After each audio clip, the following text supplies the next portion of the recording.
Entonces, ahora sobre fiebre amarilla, hay que decir algunos detalles claros porque es una enfermedad que realmente no es frecuente en nuestro país, no se han presentado brotes, pero tenemos unas amenazas alrededor del país que hace que este fenómeno sea inquietante y más en el contexto de la pandemia, donde ustedes saben que durante un año, 2020, fue difícil vigilar algunas enfermedades infecciosas, personal de salud pública estuvo completamente dedicado al tema de COVID.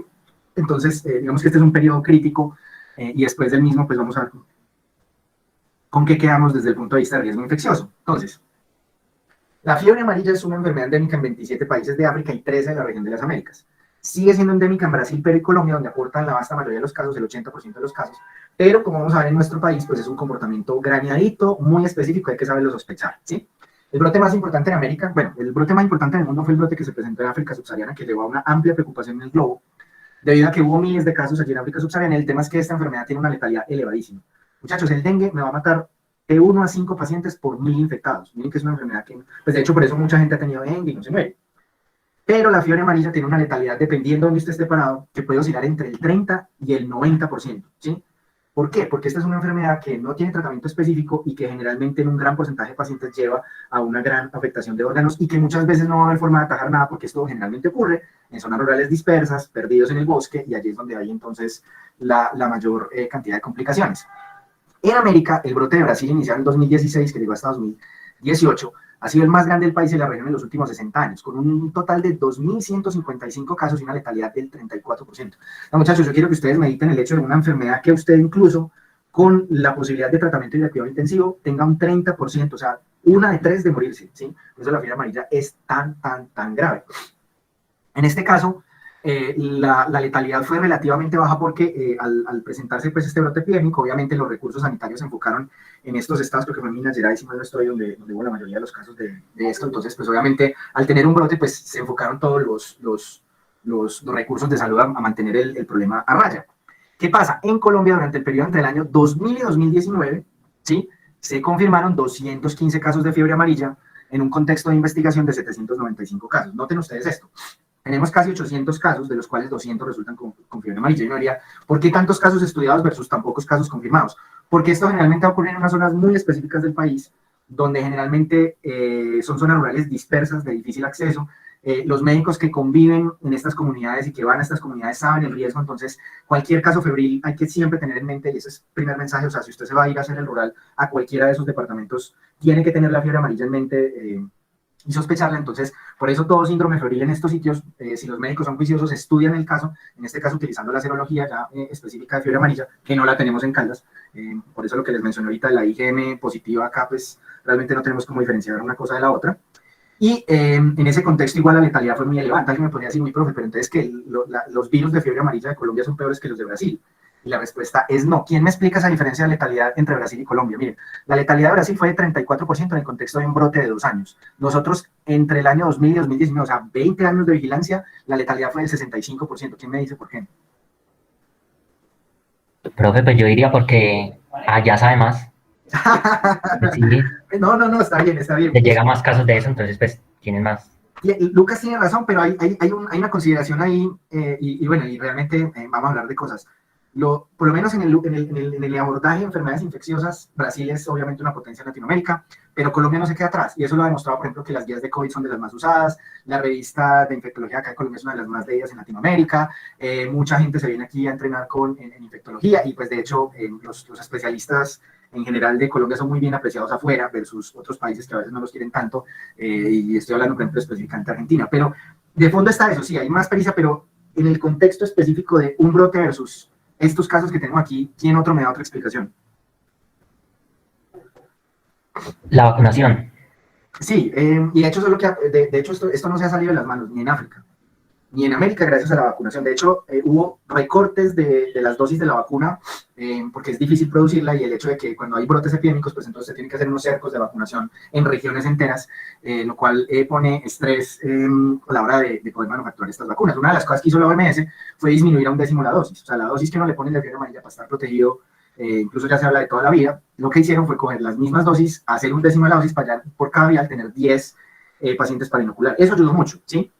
Entonces, la real causa de por qué esa gran diferencia de mortalidad es este. Cuando usted tiene un brote epidémico, y usted tiene caso seguido, caso seguido, caso seguido, usted va cogiendo pericia en la identificación de la patología y además en el tratamiento, especialmente de los pacientes que pueden llegar a cuidado intensivo y son tratados. Entonces, como les decía yo, el brote de fiebre amarilla estuvo concentrado más o menos en unos 2 o 3 estados de Brasil, y el hecho de tener esa cantidad de casos seguidos aumenta la instrucción de los médicos en el manejo de la patología, en la identificación de la misma. ¿Qué pasa en Colombia? Son 215 casos en el contexto de 20 años. Piensen ustedes que en esos departamentos como Chocó, Guainía, Vaupés, Meta, Villada, la mayoría de los médicos que van a estar allí ayudando en esos contextos van a ser médicos rurales, ¿sí? Entonces muchas veces el primer caso de fiebre amarilla se les va a pasar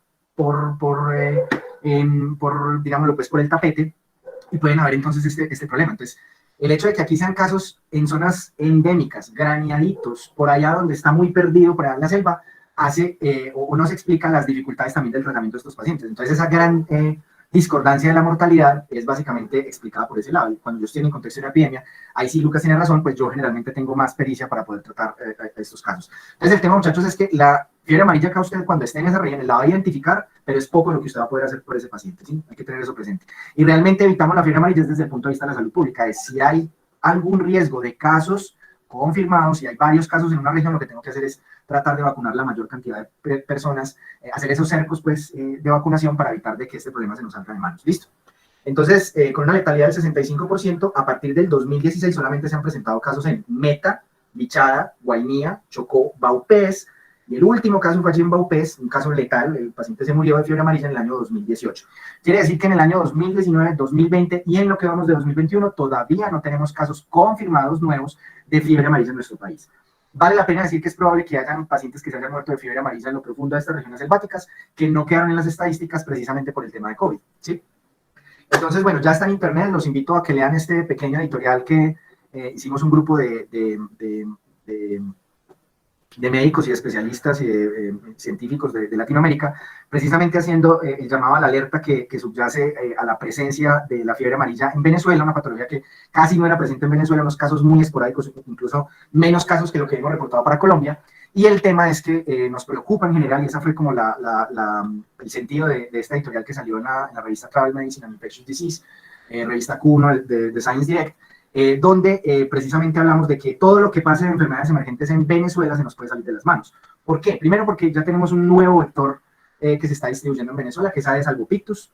Ahorita voy a hacer hincapié en eso, que ya lo hemos visto en vectores, y es que una cosa es el ciclo selvático ya con los micos de la fiebre amarilla, con hemagogus, pues con el vector hemagogus había metido en la selva, pero cuando se empieza a acercar a centros urbanos, esa fiebre amarilla puede saltar a vectores mucho más antropolóticos, que tienen pues la capacidad de ser antropofílicos, endofílicos y endofágicos, y ahí tenemos entonces a Aedes aegypti y a Aedes albopictus. De hecho, Aedes aegypti en África es el responsable de estas grandes epidemias de 50.000 casos de fiebre amarilla que se han visto recientemente. El tema con Venezuela y lo que preocupa es esa pobre vigilancia. Ustedes saben que el sistema en general de salud pública de Venezuela ha colapsado, entonces la posibilidad de que esta cantidad de casos que ustedes ven sea mucho mayor, pues es realmente casi que segura. Probablemente hay muchos más casos que no se han logrado caracterizar ni identificar, muchos pacientes que se hayan muerto de enfermedad febril no filiado, ni siquiera han terminado en las estadísticas, y vemos también una letalidad elevada, el hecho de que explique que sean casos pues así esporádicos. Entonces aquí vemos precisamente en 2021 cómo están apareciendo este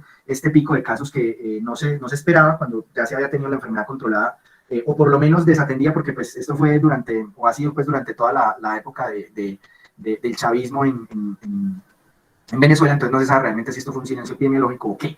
¿Cuál es el tema? Hay muy poca vacuna por los brotes de África y Brasil de fiebre amarilla. La vacuna contra la fiebre amarilla está escasa, es muy difícil de comprar grandes lotes para hacer cercos. Y otro tema allí es que no se conoce la distribución de los perros reservorios, particularmente monos aulladores. Eso no se conoce muy bien en Brasil, en Venezuela, eso ya no se estudia muy bien.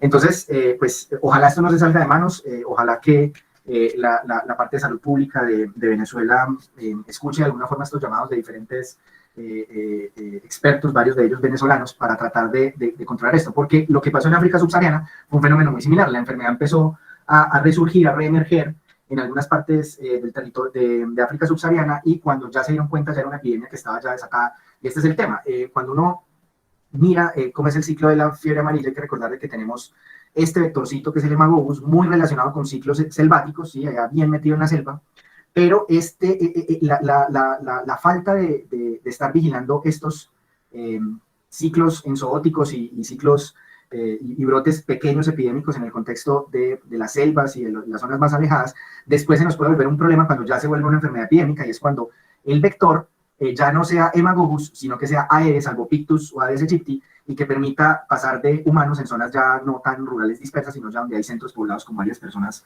y la posibilidad, pues miren ustedes, la letalidad entre un 30 y un 60%, pues esto sería una alerta de salud pública tremenda. Entonces, para evitar esto necesitamos estar vigilando de forma correcta estos brotes episóticos y brotes epidémicos que se presentan en región selvática, para tratar de evitar que tengamos que entrar en una fase epidémica urbana de fiebre amarilla, muchachos, que de verdad sería absolutamente devastador. Este es el mapa entonces de Colombia de los casos de fiebre amarilla de los últimos 20 años. Este mapa es muy importante por eso, ¿sí? Vemos que en algunas zonas ha habido, y es que miren ustedes, justo en la zona que más hemos tenido casos de fiebre amarilla en Colombia históricamente, aunque los últimos casos no fueron de allí, es precisamente la zona del norte de Santander, que es una zona altamente cercana a Venezuela en términos de movilidad de personas. Es otro de los fenómenos que alertan sobre el posible brote en Venezuela. Miren ustedes que todos estos casos de fiebre amarilla ocurren en la periferia y en las zonas selváticas y de los llanos, ¿sí? Nosotros no tenemos, pues acá no hay forma de que hayan casos de fiebre amarilla, entonces, pues si un paciente no ha viajado a una zona selvática perdida en algunos de estos municipios de la Amazonía, de Chocó, de la frontera con Venezuela y de los llanos, pues realmente no estamos obligados a sospechar la fiebre amarilla. Entonces, ¿cuándo sospechar fiebre amarilla? Teniendo en cuenta que, como les digo, ustedes poco van a poder hacer por estos pacientes. Les vamos a sospechar en pacientes febriles que tengan las siguientes características desde el punto de vista epidemiológico: pacientes expuestos a zona rural profunda. Entonces, aquí les llegó un paciente con fiebre, pero estuvo metido en las selvas del Bichada, haciendo estudios de biología o cazando micos o lo que fuera, ¿sí? Entonces, si un paciente viene de Amazonía o de los llanos de la zona selvática y viene entonces con un cuadro febril, ese paciente tenemos que sospechar fiebre amarilla. Y lo otro es la conjunción de la presencia de no vacuna, ¿sí? La idea es que en todas estas zonas, y pues ustedes lo han visto cuando han viajado, cuando han ido a la costa, y eso le exigen a uno para llegar a estas regiones del país que tenga la vacuna de la fiebre amarilla, que esté vigente. Entonces, esta parte es importante revisarla. Va a ser a veces difícil si, por ejemplo, el paciente ya viene con un compromiso importante sistémico, va a intubación mecánica, pues va a ventilación mecánica, cuidado intensivo, y no hubo forma de entrevistar ni a la familia ni a nadie, entonces pues es difícil saber si el paciente estaba vacunado o no, pero siempre es lo más importante. Si el paciente está vacunado y con una vacuna vigente, no puede tener fiebre amarilla, y ya usted en ese paciente que viene grave con síndrome icterohemorrágico, ya empieza a sospechar más bien de pronto leptospirosis, es una patología que vamos a ver mañana, en la cual pues también vamos a considerar otras fuentes de riesgo, y que es una enfermedad mucho más frecuente acá en nuestro país. ¿Qué vamos a encontrar entonces en el paciente con fiebre amarilla? Y lo vamos diferenciando de dengue. Entonces, es un paciente que cuando ya yo empiezo a sospechar que es una fiebre amarilla, es porque, como su nombre lo dice, el paciente viene con un síndrome ya ictérico. O sea, el paciente tiene una fiebre, está postrado, está muy maluco, fiebre elevada y está ictérico. Tengan en cuenta esto. Acuérdense que el dengue es bifásico. Entonces, el dengue arranca con una fase febril que después, cuando se resuelve, sí se complica. Las complicaciones van más por el lado de un síndrome hemorrágico puro, de un síndrome ya de colapso cardiovascular, de shock, ¿sí? Pero los pacientes con dengue rara vez se ponen amarillos. Si elevan mucho las enzimas hepáticas, muchas veces eso no les da para ponerse completamente amarillos. Además, si elevan las enzimas hepáticas, es ya por allá en la fase crítica, no en la fase inicial aguda, ¿sí? Porque el virus del dengue no tiene tropismo por el tejido hepático, ¿sí? Entonces, ¿qué pasa? En los pacientes con dengue, ¿sí? Que yo sospechaba que era dengue, llegan en la fase crítica, si llegan, entre comillas, en la fase crítica, o sea, llevan apenas 5 o 6 días de fiebre y llegan ya ictéricos, en ese paciente yo tengo que sospechar fiebre amarilla, más que todo si estuvo en la selva y no está vacunado. Y lo otro es que el paciente ya viene después de 7 días con fiebre, ¿sí? Lo que les dije yo ahorita y les insistí tanto en la famosa regla del 7-7. El dengue nunca produce más de 7 días de fiebre, ¿sí?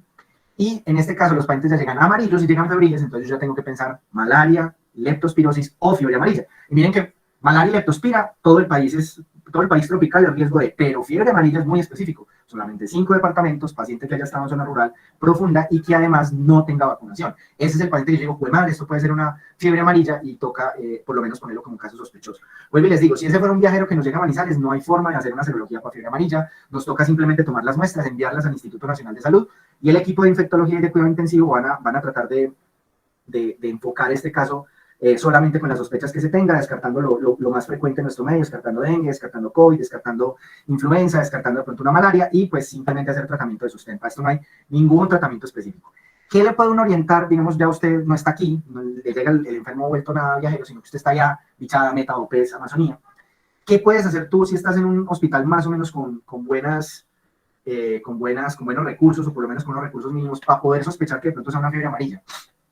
Un detalle importante es que los pacientes con fiebre amarilla, que al inicio es igualito a todo lo otro, o sea, es igualito a la malaria, es igualito al dengue, es un paciente febril, maluco.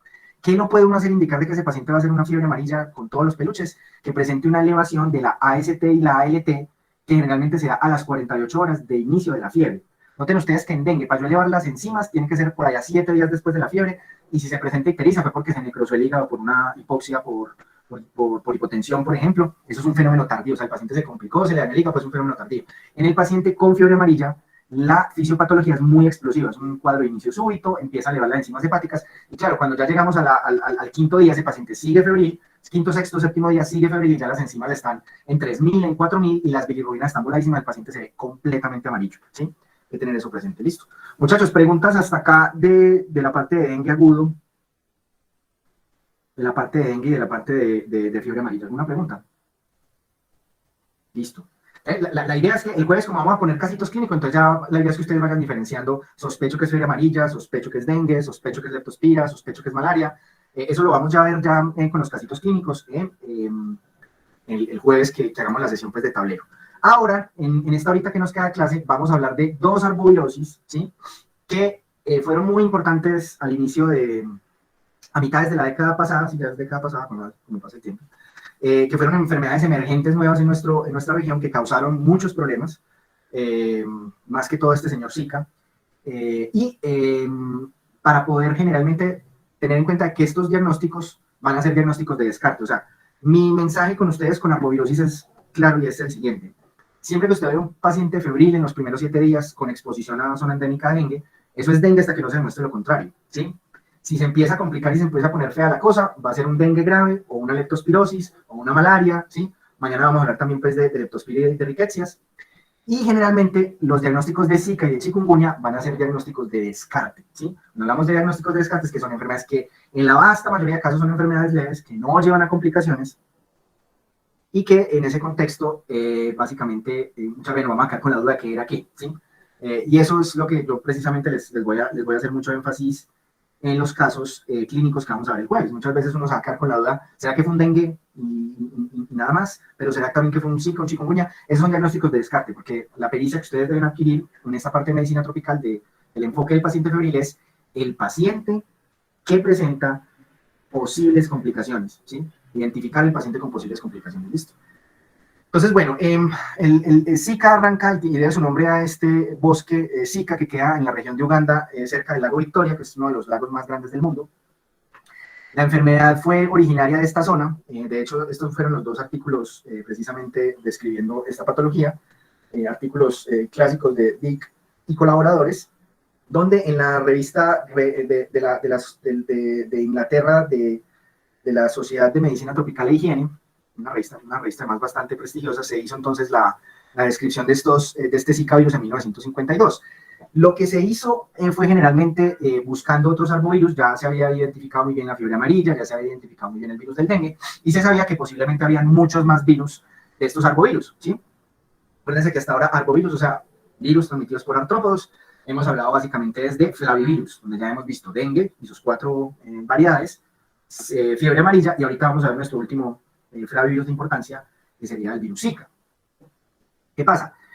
Y me pasó a mí, cuando yo estaba, cuando arrancó esta crisis del Zika acá en nuestro continente, en la crisis que fueron seguidas, primero chikungunya 2013-2014, Zika, después 2015 en general, para mí Zika era simplemente un nombre extraño en una tabla de virus del libro de Fields de virología. Nosotros cuando hablábamos de arbovirus, cuando a mí me tocó dar esta clase en la Universidad de Caldas, por ejemplo, solamente hablábamos de dengue, 2 o 3 cositas que había que decir de fiebre amarilla y paré de contar, no decíamos absolutamente nada más, y este simplemente era un pie de página en una tabla. Y de hecho, en esas ediciones de la virología de Fields, del año 2010, 2012, ¿sí?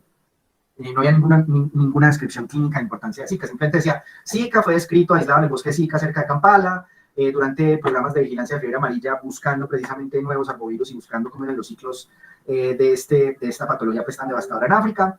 Se detectó entonces por primera vez en humanos allá en África, en Uganda y Tanzania, produce una enfermedad viral inespecífica, punto. No había ninguna noción de que este patógeno podía producir microcefalia, podía producir grandes alteraciones en los fetos humanos, no había ninguna noción de esto.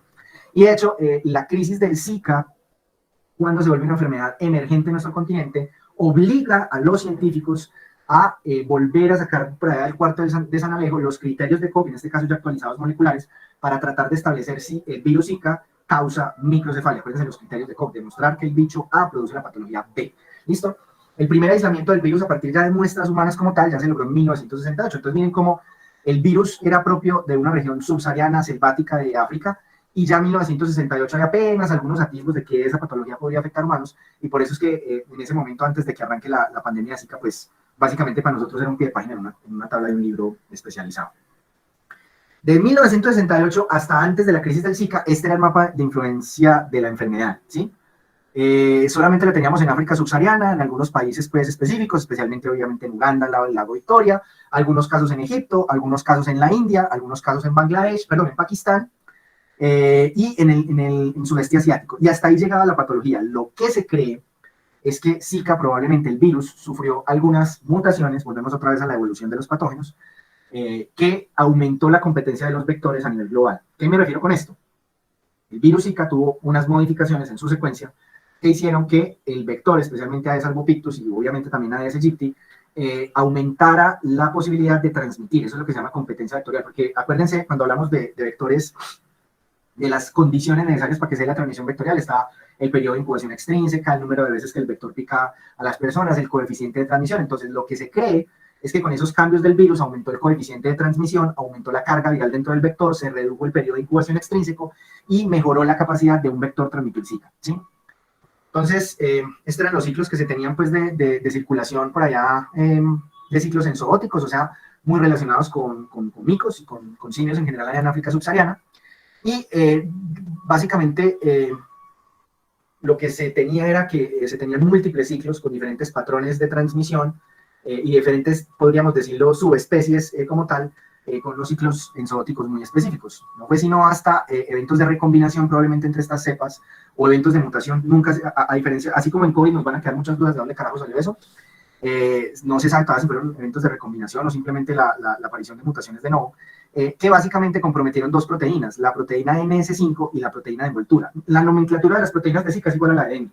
Hay una proteína E, una PRM, una proteína cápside y todas las no estructurales. Entonces se cree que ahí fue el misterio de la cosa, una recombinación o alguna vaina en estas dos proteínas que aumentó la competencia vectorial de los vectores.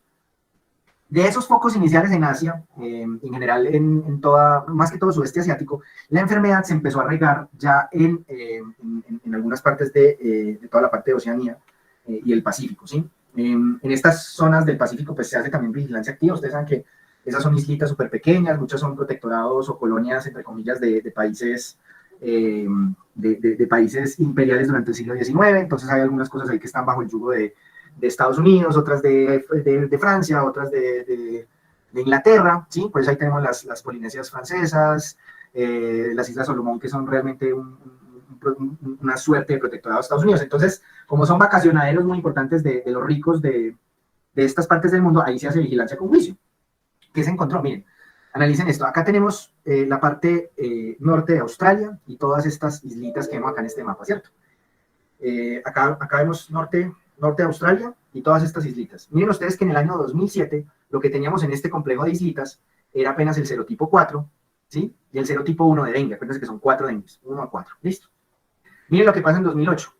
Simplemente sigue habiendo los mismos elementos bien distribuidos entre el serotipo 1 y 4. 2009 sigue siendo lo mismo, 2010 sigue siendo lo mismo, y miren lo que va pasando en el año 2011. En el año 2011 ya empieza a aparecer chikungunya, que fue antes de Zika, sino que yo les hablo primero de Zika por lo que es un flavirus, y empiezan a aparecer otros serotipos de dengue. En dengue pasa una cosa, si usted en un país solamente tiene un serotipo de dengue, hasta el dengue no hace nada, porque parece que yo necesito varios serotipos de dengue para que se me dé los dengues graves hemorrágicos. Entonces, lo que se empieza a ver aquí, y es un fenómeno muy curioso, es que entre el año 2011 hasta 2014, toda esta zona del Pacífico y Oceanía se llena completamente de arbovirus de todo tipo, ¿sí? O sea, empiezan a haber brotes de chikungunya, empiezan a haber brotes de Zika, empiezan a haber brotes de todas las variedades. Miren ustedes la situación epidemiológica de esta región de Oceanía hacia el año 2014. Está presente todo esto. Miren, acá tenemos dengue 1, dengue 2, dengue 3, dengue 4, Zika y chikungunya. Todos los arbovirus que ahora en este momento pues ya tenemos en las Américas, lo tenemos en 2014. ¿Qué fue lo que pasó? Ya ahorita vamos a contar la historia de chikungunya, pero Zika en el año 2014 llega entonces justo a través de Oceanía, llega a América gracias a la Copa Confederaciones. Este es un artículo de revisión publicado por el doctor Alfonso Rodríguez, el presidente de la Asociación Colombiana de Infectología, donde habla precisamente de esa llegada, la llegada de Zika a algunas zonas de América Latina. ¿Qué fue lo que pasó? Entre el año 2014 y 2015 se empiezan a ver fenómenos curiosos, ¿sí? En estos territorios de Brasil, particularmente en Bahía y en Sao Paulo, empiezan a haber un aumento de casos de microcefalia, ¿sí? Precisamente la importancia de la vigilancia de todas las enfermedades, especialmente estas devastadoras perinatológicas, que son los defectos pues, o alteraciones o malformaciones congénitas. Entonces, pues si usted tiene en esta región geográfica que hay un niño con microcefalia al año y ahorita hay 10 en un mes, pues obviamente algo está pasando. Y ellos empezaron a ver esa coincidencia desde el punto de vista de región y desde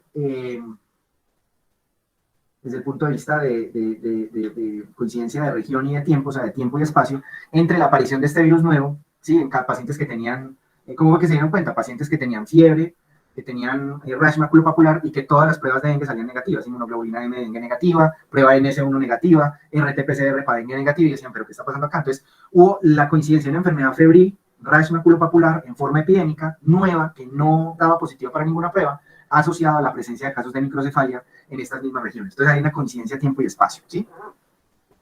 Y ya entonces, el resto es historia. ¿Cómo llegó Zika a nuestro continente? Gracias a la Copa Confederaciones. En la Copa Confederaciones, acuérdense que esa fue la época del Mundial de Brasil. Siempre antes del Mundial se hace la Copa Confederaciones. Entonces el equipo que había ganado la Copa pues, de Oceanía fue a la Copa Confederaciones, y entre toda la gente que se vino de fans y del equipo técnico y todo eso, se trajeron la enfermedad, se expusieron a los vectores. Miren que acá tenemos este mapa de riesgo que salió justo en Lancet en 2016, mostrando las zonas donde iba a haber transmisión todo el año de Zika, claro, donde está lleno de Aedes albopictus, Aedes aegypti, que iba a favorecer entonces la transmisión autóctona en estas zonas. Entonces, si usted mete un virus nuevo en una zona donde hay hospedadores y donde hay vectores, pues es muy fácil hacer el estimado de qué carajos va a pasar. Entonces, ahí es donde empieza toda la epidemia de Zika en todo el continente americano. De hecho, de esos primeros aislados que se lograron tomar en Latinoamérica, varios de esos incluso fueron colombianos. Lo que sabemos entonces por genómica es que el linaje que llegó no fue el linaje africano, precisamente fue el linaje asiático, que cayó en la Polinesia francesa por esa explosión de patologías arbovirales en Oceanía, y ya finalmente a través de Surinam fueron los primeros casos, y se encontró que el parecido del virus de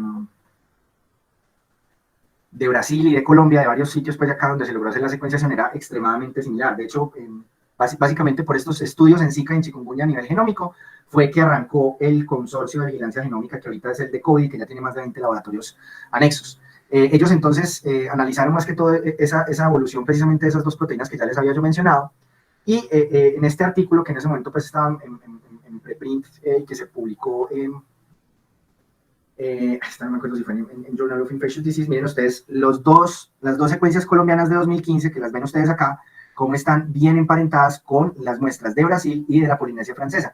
Miren, muchachos, la importancia de la genómica para poder establecer las rutas de entrada de los patógenos. Si no tuviéramos genómica, jamás hubiéramos sabido si lo que entró fue algo de los linajes de Zika africanos o de los linajes asiáticos, como realmente fue lo que pasó. Entonces, así arranca la epidemia. El Ministerio de Salud, entonces, en el año 2015, confirma 9 casos de virus Zika en Colombia. En ese momento, pues ya había las alertas del dengue y de chikungunya, que ahorita mencionaremos, y más benigna. Y hasta ahí se cumplía lo que decía la virología de Fields por allá en la descripción de esta patología. Era una patología boba que producía una enfermedad febril específica que no tenía ninguna consideración. Este es el mapa ya de la pandemia de Zika, ¿sí? Porque Zika era una enfermedad endémica en estas regiones, donde sabíamos que existía, incluso muchas veces ni por aislamiento viral, sino que en estas regiones, como por ejemplo en el subcontinente indio, se tenía era por seroprevalencia, por muestras de seroprevalencia.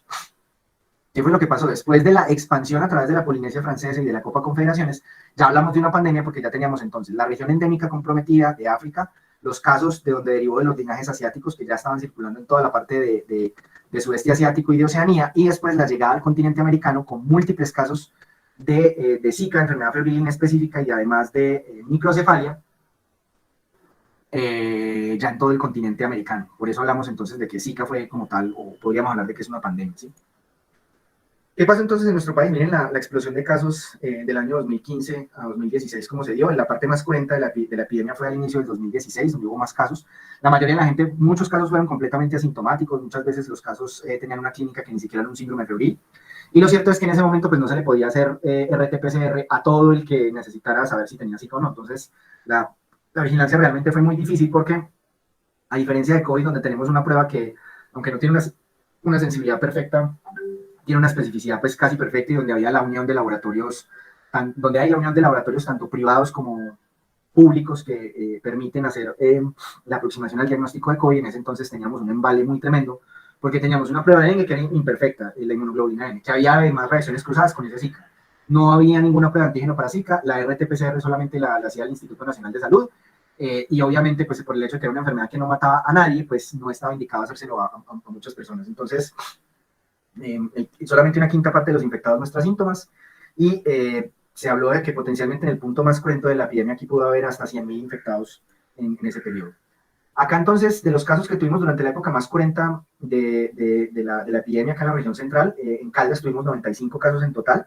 De esos 95 casos hubo 7 mujeres en embarazo que presentaron Zika. Una de esas mujeres en embarazo, ¿cuál? Pues que va esta. Una mujer en embarazo acá en La Dorada tuvo Zika, malaria y estaba en embarazo, ¿sí? Lo cierto es que a la paciente le fue muy bien, la paciente sobrevivió a su Zika, el niño no salió microcefálico, hasta donde sabemos, donde se hizo seguimiento 2 años, no se embruteció ni nada de esas cosas. Y la malaria fue una malaria por Vivax, que fue adecuadamente tratada con cloroquina, 2 episodios sintomáticos durante el embarazo, y finalmente se le trató ya con primaquina ya al final de la gestación. Ese reporte de caso está pendiente y nunca lo publicamos. Ese es uno de esos casos que, bueno, lo que pasa es que no estaba a cargo mío, y desafortunadamente pues nunca se publicó, y pues yo creo que ya no se publicó. De los 7 embarazos que hubo con Zika se le hizo seguimiento y no hubo ningún caso con microcefalia hasta donde se sabe. No hubo casos de afectación del neurodesarrollo en pacientes de acá de Caldas, ¿sí? Pero hubo regiones mucho más comprometidas, el caso por ejemplo de Risaralda, donde hubo muchos más casos, y sí hubo algunos casos pues de niños con defectos congénitos por Zika. Entonces la transmisión, hubo algunas sorpresas que se lograron establecer en las rutas de transmisión, particularmente por el hecho de que Zika pareciera que era persistente en algunos fluidos corporales, particularmente en semen y orina. Entonces, lo que se alcanzó a establecer, especialmente con casos estadounidenses de, por ejemplo, hombres que habían viajado a América Latina, les había dado Zika, pues como se sabía que eso era por transmisión de vectores, pues la gente se relajaba, se devolvía ya a su región de origen en Estados Unidos, donde no hay mosquitos, pues no hay Aedes, y a través de transmisión sexual terminaban infectando a su compañera, y hubo hasta el caso de una transmisión que terminó afectando una gestación precisamente por esta ruta, ¿sí? Entonces, pues llama la atención precisamente esa prevalencia del virus después del periodo febril en sangre, en saliva y en semen, lo cual incluso causó de que se dieran alertas epidemiológicas de sexo con barrera con pacientes que hayan viajado a la zona endémica de Zika durante toda la epidemia.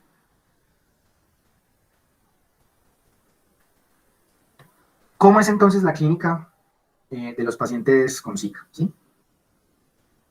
Este es un cuadro muy bacano porque nos permite hacer una comparación de los casos de acuerdo a esas 3 enfermedades que son las más frecuentes acá en nuestro medio, ¿sí? En este momento, por cada 100 a 1000 casos de dengue, van a haber 1 a 5 de Zika y chikungunya, porque ya pasó la epidemia. Alguien me puede decir, profe, pero ¿por qué siguen habiendo tantos casos de dengue y no hay tantos casos de Zika? ¿Por qué? Porque Zika solamente es un virus y punto, ¿sí? Entonces, cuando yo desarrollo inmunidad frente al Zika, ¿sí?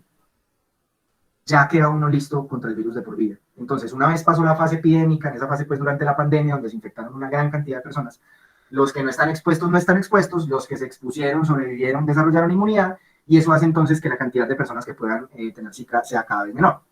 Aunque en los vectores se ha descubierto que los virus pueden coexistir, la verdad es que muchas veces hay una competencia de nicho. Entonces, aunque pues por ahí la descripción de un paciente que le dio Zika, chikungunya, dengue al mismo tiempo, en un paciente obviamente colombiano en la costa, lo cierto es que la enfermedad básicamente ha ido desapareciendo, entre comillas desapareciendo, por ese fenómeno de que tenemos inmunidad, o hay mucha gente con inmunidad frente a Zika.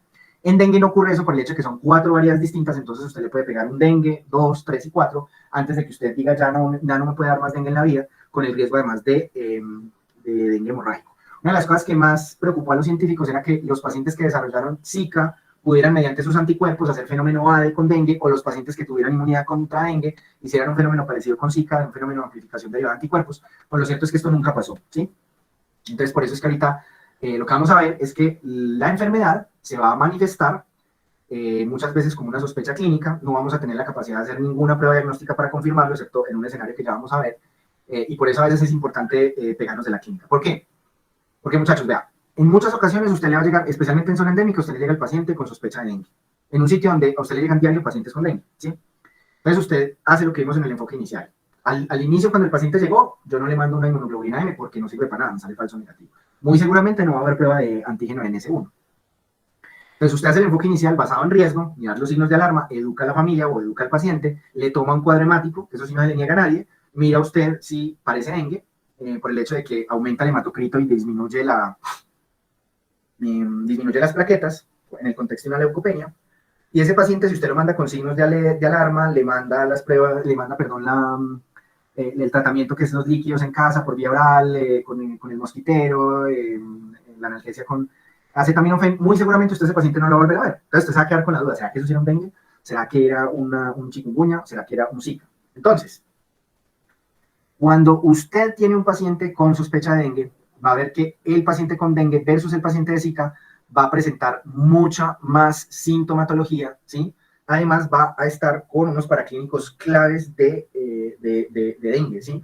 Va a tener la presencia de leucopenia, trombocitopenia y hematocrito aumentado, ¿sí? En Zika, el cuadro viral es tan leve que muchas veces, sin mucho una leve leucopenia, no tiene por qué haber absolutamente nada de trombocitopenia, ¿sí? Entonces ese paciente que llegó con rash y con fiebre, sin ningún signo de alarma, y que usted le toma el cuadro hemático y el cuadro hemático está normal, ese paciente tiene una buena posibilidad de ser simplemente un Zika. Eso usted puede poner en el enfoque, como tengo un paciente con un síndrome arboviral agudo, por estos síntomas, tomo un cuadro hemático, no encuentro signos de alarma, no tiene hematocrito, probablemente sea un Zika, pero usted se va a quedar ahí porque usted no va a poder hacer ningún diagnóstico porque no hay ni RT-PCR para hacerle ni nada, ¿sí? ¿Qué características clínicas me dicen a mí muy así, no muy claramente, pero me hacen sospechar con más fuerza que sea un Zika? La presencia de edemas en las extremidades, especialmente en miembros inferiores. La fisiopatología de esto no se entiende muy bien, o sea, no es porque haya una hemoconcentración o hipoproteinemia, nada de esas cosas. Hay exantema y rash maculopapular y es más fuerte. Miren que el exantema, el rash maculopapular, es mucho más fuerte que en chikungunya y que en dengue, ¿sí? El paciente con dengue muchas veces llega sin rash, llegas con una fiebre y muy maluquito. Y el detalle que miren que no lo hay en ninguna otra, ¿sí? Que es raro en las otras, es la presencia de conjuntivitis, ¿sí? Ojo rojo de marihuanero, bilateral. Si es en un solo lado, ese paciente tiene una conjuntivitis porque se metió algo en el ojo que no debía.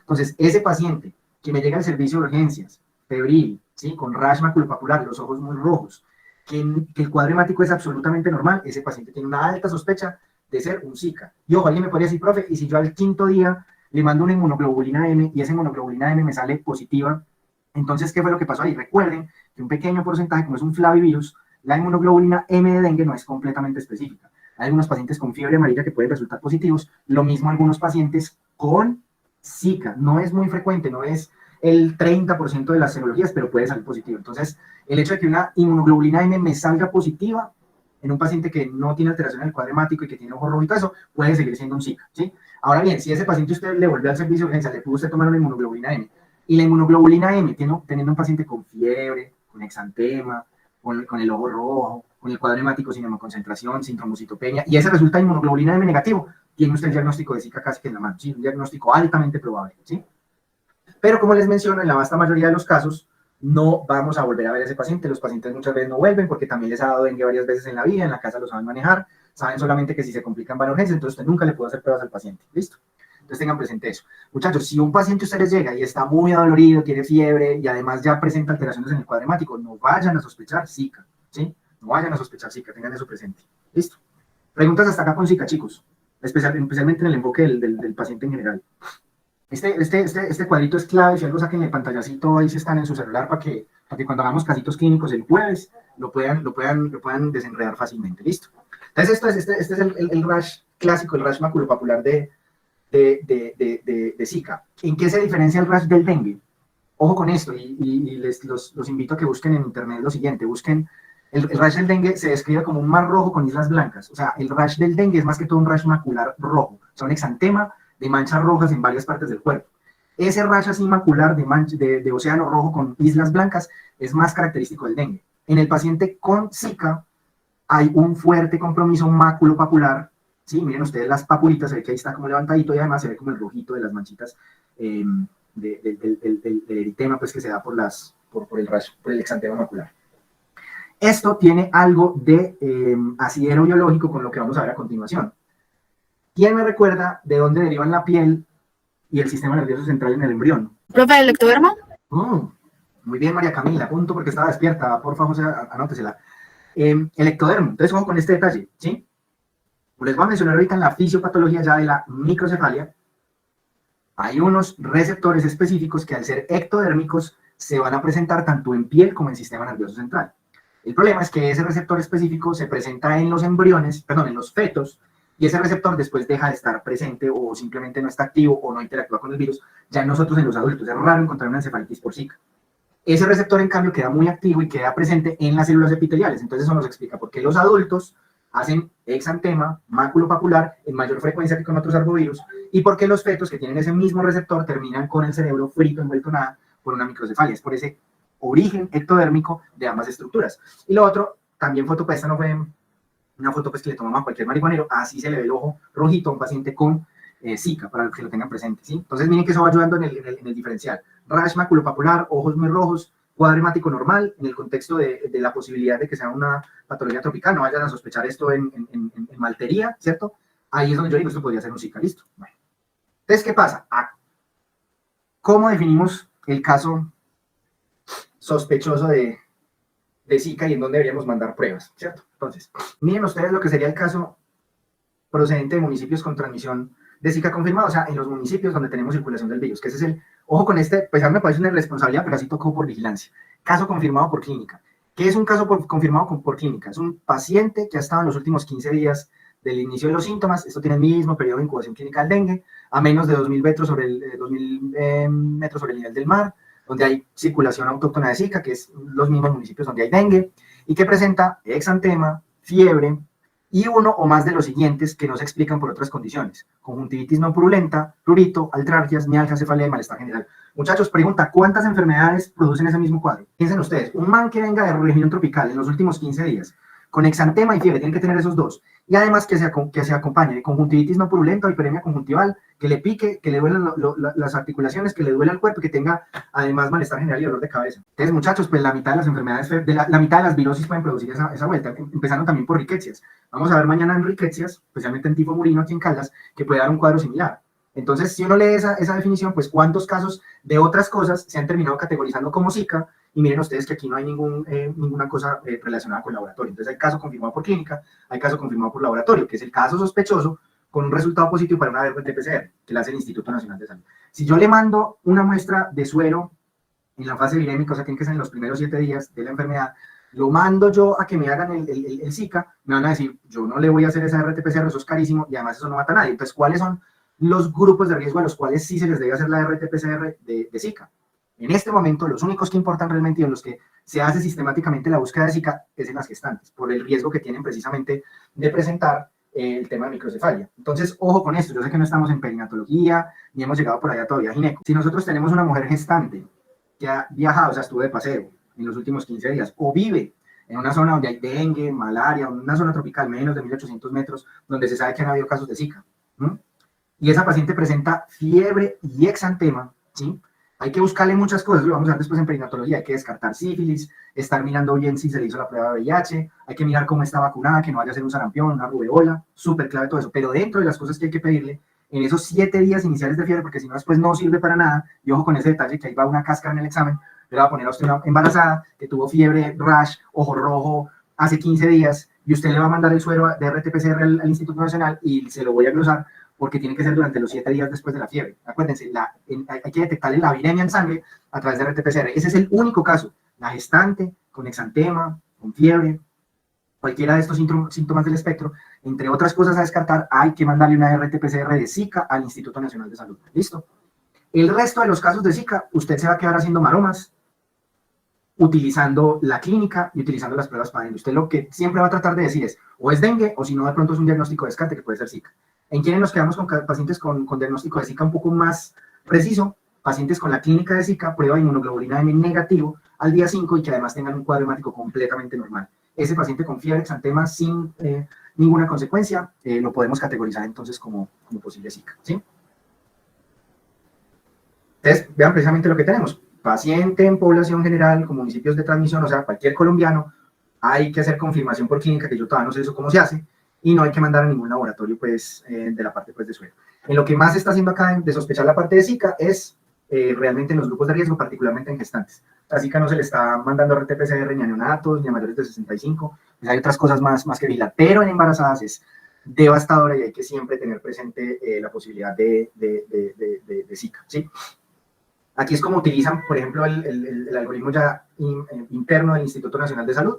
El caso, por ejemplo, sospechoso de la mujer embarazada con Zika. Ah, bueno, al neonato hay que enviar prueba de Zika si el niño nace con malformación. Y hay una madre que tuvo la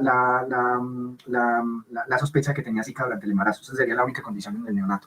Entonces, miren ustedes lo que hace acá. Entonces, por ejemplo, está el niño, el caso sospechoso de rubéola y sarampión, especialmente en el embarazo. Le hacen las serologías, ¿sí? Sale entonces positivo, pues es una enfermedad exantemática tipo rubéola y sarampión. Sale negativo, entonces se mira la muestra de suero tomada entre el día 1 y 5 de los síntomas. Miren, muchachos, que es en la primera semana. Si usted manda eso después de una semana, no sirve para nada. Entonces a esa muestra que ya salió negativa para rubéola y sarampión, le hacen el NS1 de dengue. Miren la importancia del antígeno, ¿sí? El NS1.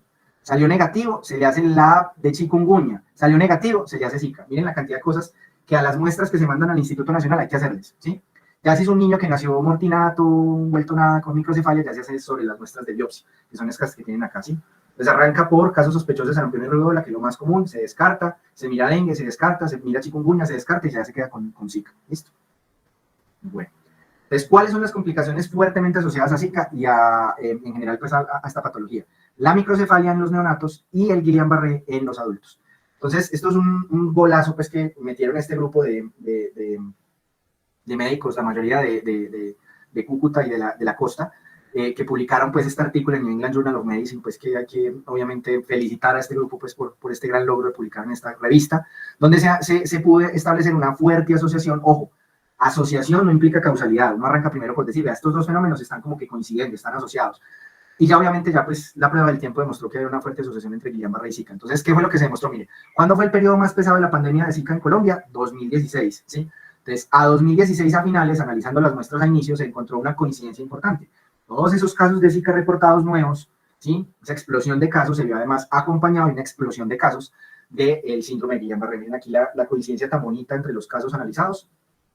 El número de casos entonces confirmado entre la semana 32 del 2015 hasta la semana 2 del 2016, lo que habíamos hablado de la epidemiología. Y se ve entonces cómo hay un aumento, miren ustedes lo bonito, bueno, no es bonito porque el Guillain-Barré es horrible, pero se ve ese aumento de casos de Zika y se ve en conjunto ese aumento de casos de Guillain-Barré, ¿sí? El síndrome de Guillain-Barré no solamente es causado por Zika, recuerden la lista, está involucrado el Campylobacter jejuni, es una de las principales etiologías asociadas, el virus de la inmunodeficiencia adquirida, el VIH, y el virus Zika. Esos son los tres más importantes en nuestro medio. Se cree que hay otras asociaciones, por ejemplo, que es una discusión que tengo con Dani Duque, con la neuróloga, es que ya se descartó la asociación de Guillain-Barré con COVID, ¿sí? Eso es una pelea bien interesante, porque como les digo, asociación no implica causalidad, hay que tratar de demostrar que se producen entonces eventos. Entonces acá pues se ve precisamente cómo se hizo el estudio del solapamiento de los casos, cómo los pacientes hicieron inicialmente el periodo de síntomas de Zika, y después del periodo de síntomas de Zika, después empezaron a presentar los signos neurológicos en un periodo de tiempo prudencial, y ahí está muy bien correlacionado. Miren, quiero que analicen esta parte de acá, la respuesta de anticuerpos con la presencia del Guillain-Barré. Uno se infecta primero el arbovirus, ¿cierto? Al día 5 eleva la inmunoglobulina contra ese bicho, después al día 14 empieza a elevar la inmunoglobulina G. ¿Qué pasa entonces? Miren ustedes cómo justo a las 2 o 3 semanas ya se empieza a presentar los síntomas neurológicos, ¿sí? Los síntomas neurológicos que se van a presentar precisamente con la coincidencia de la aparición de los anticuerpos, especialmente la inmunoglobulina G contra el patógeno en concreto, ¿sí? Bueno, ahí se ven entonces pues las correlaciones. Este es el otro caso que fue además landmark, pues porque fue el que ya empezó a estudiar esa asociación entre Zika y la presencia de microcefalia, precisamente tratando de analizar ese tema de los principios de Koch. Noten ustedes esto. ¿Dónde ven ustedes un nombre latino ahí? En ninguna parte, ¿sí? Miren ustedes, puros nombres imposibles de pronunciar. Esto fue una paciente brasilera que trabajaba en una asociación, perdón, una paciente de Europa del Este, en este momento se me olvida si es Croacia, creo que Croacia, ella estaba en Brasil haciendo como apoyo pues aquí a nosotros pues que vivimos en este platanal pobre. Se embarazó en Brasil ante la epidemia pues de Zika. Cuando ella se dio cuenta que estaba en gestación, se devolvió para Croacia o para Europa del Este, se me olvida en este momento el país, y esta paciente, pues en las ecografías fue evidente que el niño venía re mal, venía con una microcefalia impresionante. Entonces hacen un aborto terapéutico, pues con el fetico ahí pues obviamente fresquito, hacen toda serie de pruebas, analizan entonces el líquido cefalorraquídeo del feto, analizan cortes de cerebro de feto con inmunistoquímica, tratando de establecer que el virus estaba presente además en las mismas células del sistema nervioso, y además estudios sobre la madre, mirando la respuesta a anticuerpos y mirando además la presencia del virus a través de RT-PCR presente tanto en placenta como en suero.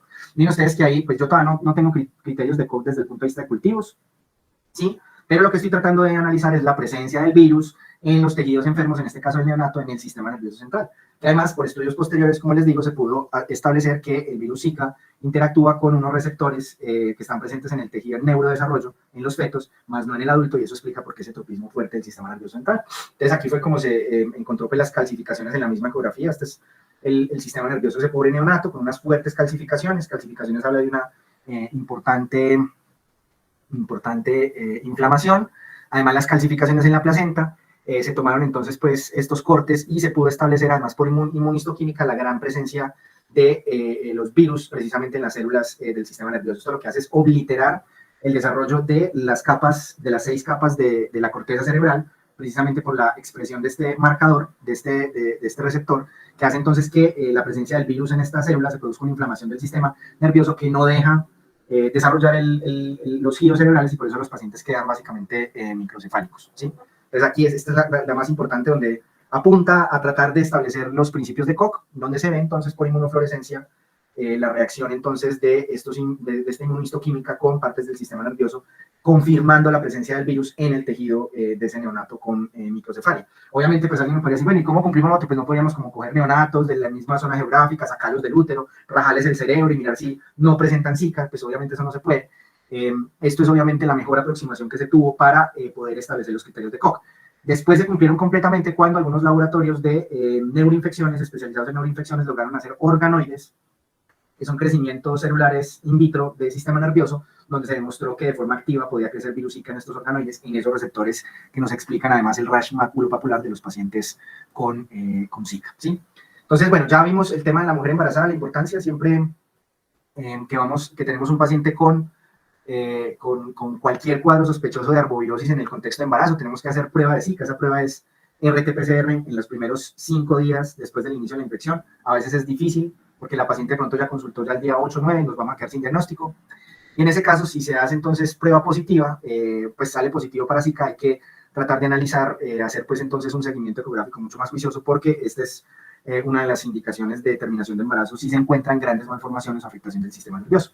Si ya sale entonces negativo para Zika en esa prueba de RT-PCR, eso no nos descarta del todo, tenemos que hacer entonces un seguimiento de embarazo de alto riesgo para tratar de estar buscando las calcificaciones intracraneales y la presencia de microcefalia, ¿sí?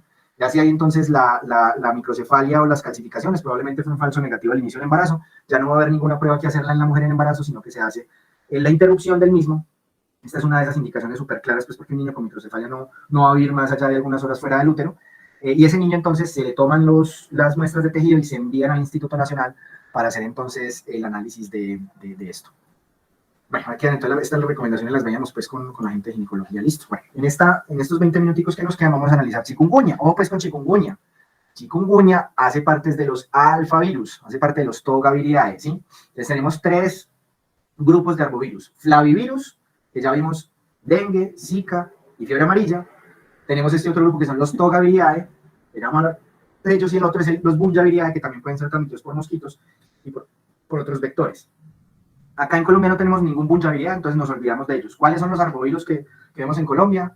Los flavivirus, que ya vimos 3, y dentro de los togaviridae, que en togaviridae hay varios virus importantes, como por ejemplo los virus que producen algunas de estas enfermedades virales de la infancia. Si mal no estoy, el sarampión es un togaviridae, espero no equivocarme, es un paramix. Bueno, en este momento se me escapa, creo que rubeola es un togaviridae, pero rubeola es una enfermedad exantemática transmitida por contacto directo, gotículas, etc. Dentro de los togaviridae, ¿sí? Dentro de esa familia togaviridae tenemos los alfavirus, y hay 28 virus relacionados, y 9 de los cuales pueden producir patología reumatológica. De hecho, Si usted se mete a Nature's Review Rheumatology va a encontrar una versión muy interesante que es esta que les tengo acá, que son los alfavirus reumatológicos, ¿sí? O sea, los alfavirus que pueden producir daño en las articulaciones. Ese es precisamente el centro de la fisiopatología y de las características clínicas de los alfavirus, que pueden producir alteraciones en las articulaciones, ¿sí? Todos estos son transmitidos por vectores. Hay algunos virus aquí bien curiosos, como es el virus del río Ros, el oñongo mayaro, que está presente en Latinoamérica. Todavía pues no lo tenemos acá en Colombia. El único de importancia aquí realmente es el virus mayaro. Ha producido casos en Bolivia y en algunas partes de las selvas de Brasil, pero el más importante de todos es el virus chikungunya, ¿sí? Que ha producido ya, este era un artículo, si mal no estoy, del año 2011, que produce epidemias ocasionales, pero en el caso del 2014 se volvió ya una pandemia, pues como tal. Todos tienen entonces genomas ARN monocatenarios positivos, o sea que el virus el ciclo viral es bastante similar a lo que vimos en dengue. Ahí sí no hay proteína NS1 que produzca daño vascular ni nada de esas cosas. Y generalmente las artropatías, o sea, los daños de las articulaciones van a ser inmunomediados, ¿sí? Generalmente estas artropatías van a ser bilaterales, son no destructivas, no es como una artritis reumatoidea con citoquinas positivas, que espero que ya hayan visto ustedes eso en pato, pero sí se van a observar unos infiltrados monocíticos en articulaciones, lo cual nos habla de que es una artropatía seronegativa, y se da precisamente o probablemente se da por mimetismo molecular entre algún antígeno del virus y el sistema inmune queda cebado contra algún antígeno presente en las articulaciones. Hay algo, así como en Guillain-Barré, como vimos ahorita en Zika, los nuevos anticuerpos creen que ese Zika realmente empieza a afectar es la mielina. En este caso tenemos un mimetismo molecular que hace que las células monocíticas sigan afectando las articulaciones. ¿Listo? Bueno, este es el virus entonces de chikungunya. Miren que es diferente de su nomenclatura, que es un alfavirus de Togaviridae, es muy diferente a los flavivirus. Vean que es un virus súper sencillo, creo que no tiene ni 10.000 pares de bases de genoma, también es muy pequeñito, tiene estas proteínas no estructurales, donde está lo que uno esperaría, la que permite la síntesis del ARN negativo, una helicasa y proteasa para partir la poliproteína, una proteína que ayuda a la síntesis del ARN de nuevo, la RPDP, que esa tiene todos los virus ARN, que son las polimerasas dependientes de ARN, para poder copiar más el virus, y las proteínas estructurales, hasta ahí muy bien. Las proteínas estructurales parece que son las culpables de esas afectaciones de orden reumatológico en los pacientes. Entonces, ¿de dónde salió este bicho? Este también salió de alguna zona recóndita por allá perdida en el viejo mundo. Básicamente, todo el problema fue en la isla de Reunión, ¿sí? En la isla de Reunión, que es donde ustedes ven acá, bueno, un poquito de contexto. Al frente de África está Madagascar, y al frente de Madagascar hay dos islas que es Mauritania y Reunión, que son dos protectorados franceses. Esos son los sitios más caros, si usted es francés, para ir a vacacionar. Entonces, ahí en la isla de Reunión hay una cantidad de chalets, funciona pues como un resort, entonces usted paga una vaina, usted tiene allá su pieza fija, entonces usted en el verano se vaya a solearse allá a la isla de Reunión, ¿sí?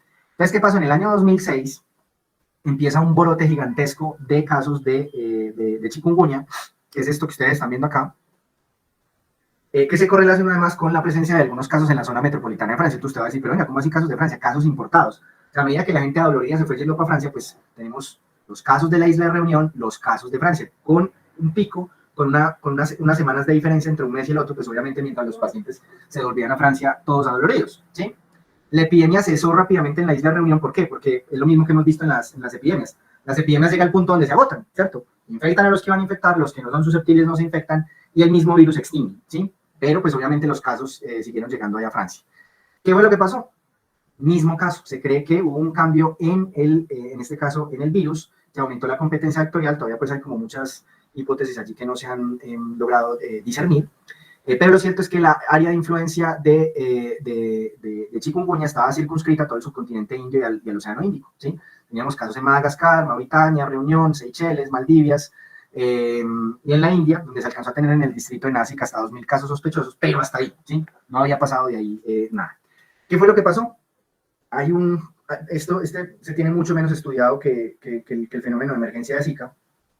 Es que estos de esta región de acá, que eran todos los aislados presentes en toda la zona del subcontinente indio y de sudeste asiático, teníamos la presencia de dos genotipos. Es el genotipo asiático urbano, que era el responsable de todos los casos del sudeste asiático, y el genotipo que fue el original del proceso de epidemia de la isla de Reunión entre el año 2005 al año 2011, y de este grupo de virus, de este grupo de genotipos, nos llegó finalmente uno de los de los genotipos asiáticos urbanos. ¿Qué hubo allí? No se sabe, no se sabe si hubo una mutación que aumentó su interacción con el Aedes albopictus y con Aedes aegypti. Lo cierto es de que por fin llegó entonces chikungunya acá en el año 2013 a toda la parte pues, de América Latina. De hecho, los primeros casos fueron en algunas de estas islas de aquí presentes en el Caribe, que son también protectorados de países europeos. En este momento se me escapa. ¿Alguien me hace el favor y me averigua si Martinica es en el Caribe o me la fumé muy verde? Porque creo que por ahí arrancó. Yo me acuerdo muy claramente de chikungunya porque el profesor de medicina tropical de la de Caldas en 2013 me estaba entregando el curso de medicina tropical en la de Caldas para darle medicina interna, que él se iba de sabático. Martinica, busquen así, por favor, Martinica, ¿dónde queda? A ver si no estoy loco. La isla de Martinica. Caribe, gracias, Carlos. Sí, entonces por ahí arrancó, porque yo me acuerdo claramente, el man me estaba entregando el programa y llegó y me dijo la siguiente frase, como, ahí le dejo ese mierdero, ya tenemos casos de chikungunya, ya no sé, todavía no se había, la RAE no había tomado cartas sobre el nombre del patógeno. Me dijo, ahí le dejo ese mierdero, ya tenemos casos de chikungunya, o de chikungunya, en la isla de Martinica. En ese entonces para mí no era como, yo creo que todavía no era muy consciente del tema de las enfermedades emergentes, pero lo cierto es que en lo que a mí me demoró dar esa clase, en los últimos 2 meses a mí me tocó hablar de chikungunya, y me acuerdo que al inicio yo todavía no sabía ni siquiera pronunciarlo, ¿sí? Es el tema muchas veces con estas enfermedades emergentes. En el año 2013, a finales, cuando ya estaba acabando ese curso, no sabíamos absolutamente nada de la enfermedad. El tema es que estaba produciendo muchísimas afectaciones de tipo sintomático. O sea, los pacientes de chikungunya no se mueren, pero muchos pacientes, y no sé si ustedes tuvieron familiares en tierra caliente, que cuentan historias de terror de cómo quedaron torcidos del dolor debido a los efectos de esta patología en sus articulaciones, ¿sí? Entonces, realmente toda la crisis de chikungunya cogió el final del 2013, todo el 2014 y después llegó Zika. O sea, fueron como 2 enfermedades emergentes en tándem y pues miren ustedes cómo cada vez se van volviendo más frecuentes las enfermedades emergentes. Chikungunya, Zika, COVID y pues esperemos a ver qué nos deja el resto de esta década. Listo. Entonces, el número de casos confirmados, miren ustedes el total de 2014, que fue el acumulado de 2014, fueron 100.000 casos de chikungunya en todo el país. Después en el 2015 un acumulado de 359.000 casos. ¿Y qué creen ustedes? ¿Cómo creen que fue el diagnóstico? ¿Le hicieron RT-PCR a todo el mundo? Puro diagnóstico clínico. Miren el reto de los médicos de área tropical. Si el paciente tenía dengue, si el paciente tenía fiebre y estaba sangrando, las plaquetas para abajo, dengue. Si el paciente no tenía como así mayor cosa y tenía simplemente como ese rash maculopapular y conjuntivas, Zika. Y si el paciente no tenía ninguna de las anteriores, estaba torcido el dolor, chikungunya. O sea, la asignación de casos fue realmente a ojo. Entonces, pues realmente no podemos saber a ciencia cierta cómo fue la distribución de la patología. Los vectores aquí son los dos, el tigre asiático y Aedes aegypti, y esto ya lo mencionamos en la clase de vectores. Y lo que ocurre, cualquiera que sea la Aedes, es se produce la inoculación del alfavirus. Este alfavirus ya no, miren que el dengue crecía en monocitos, en células endoteliales. Este señor lo que va a hacer es afectar macrófagos, células endoteliales, pero también afecta fibroblastos. Ahí es donde está el problema de los alfavirus. Yo creo que ese es el único detalle que yo necesito que ustedes sepan desde el punto de vista de fisiopatología. Es el hecho de que se afecta más que todo es los fibroblastos. Entonces, el curso de la patología es igual a una arbobiosis que no es letal. Hay algo de crecimiento en el hígado, por eso los pacientes más, si uno los compara con Zika, tienen más hepatomegalia.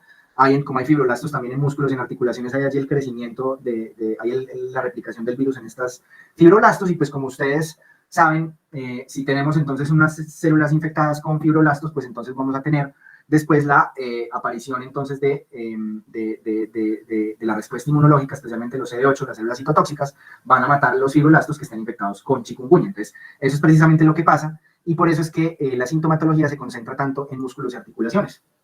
Entonces, miren que Zika, dengue y chikungunya en términos de periodo de incubación clínica y curso clínico son muy parecidos, más o menos. Miren que la mayoría de las personas van a tener fiebre, que solamente dura una semana, muy parecido al dengue. No todos los pacientes van a tener fiebre, hay pacientes que no tienen fiebre, sino que simplemente tienen dolores articulares. El 90% de los pacientes tienen dolores de mialgia. La poliartralgia, poliartritis o ambas se va a presentar en el 95% de los pacientes. O sea, si usted tiene un paciente con una arbovirosis, pero más que todo predomina el dolor articular, es que probablemente sea chikungunya. Y si se presenta exantema, que no es tan frecuente como en Zika, se va a presentar unos momentos después de la fiebre, unos días después. Y el tema es que no tenemos pruebas diagnósticas para eso. Uno diría que hagamos RT-PCR, eso no se hace de forma rutinaria. En este momento no tenemos inmunoglobulina M y G validada en Colombia para buscar para buscar chikungunya. Entonces, ¿cómo vamos a hacer el diagnóstico del paciente con chikungunya? Es un paciente con un síndrome arboviral agudo, con predominio de dolor articular, que tiene inmunoglobulina M negativa para dengue. Ese es el diagnóstico de chikungunya, ¿sí? Que si usted no tiene entonces el diagnóstico de chikungunya, no tiene cómo hacer la inmunoglobulina M de dengue o la NS1 de dengue, que le vas, si es dengue le va a salir positiva y con eso descarta. Y lo único que usted tiene es la clínica, usted categorice como chikungunya el paciente que tiene entre su patología un mayor compromiso articular, mucho dolor articular. No estoy diciendo que en dengue no ocurra, pero es más que todo, es más importante en el paciente con chikungunya. Finalmente, entonces, en los pacientes que ya quedan con dolores articulares, la forma de hacer el enfoque de este paciente tiene artritis reumatoidea versus artritis post-chikungunya es que los pacientes con artritis reumatoidea van a tener factor reumatoideo positivo, van a tener citrulinas positivas, en los casos pues, más severos van a tener destrucción articular, cosa que no tienen los pacientes post-chikungunya. Los pacientes post-chikungunya van a tener un compromiso más que todo celular, y gracias a los pacientes de la isla de Reunión, porque miren ustedes, son pacientes que se infectaron en el 2006, llevan 10 años, daban para 15 años, siguen teniendo dolores articulares. Entonces, el tratamiento de los dolores articulares y de la artritis en los pacientes con chikungunya está mejor estudiado, es en los pacientes de esta isla de Reunión, y de ellos es que han ido saliendo las recomendaciones de qué analgésicos, de cuál debe ser los tratamientos específicos en estos pacientes post-chikungunya. Eso obviamente pues ya lo dejamos para que ustedes lo analicen en medicina interna. Si tienen un paciente que tiene artritis después de haber sufrido chikungunya, ¿cuáles deben ser las diferencias en el manejo de la artritis reumatoidea versus chikungunya? ¿Listo? Bueno.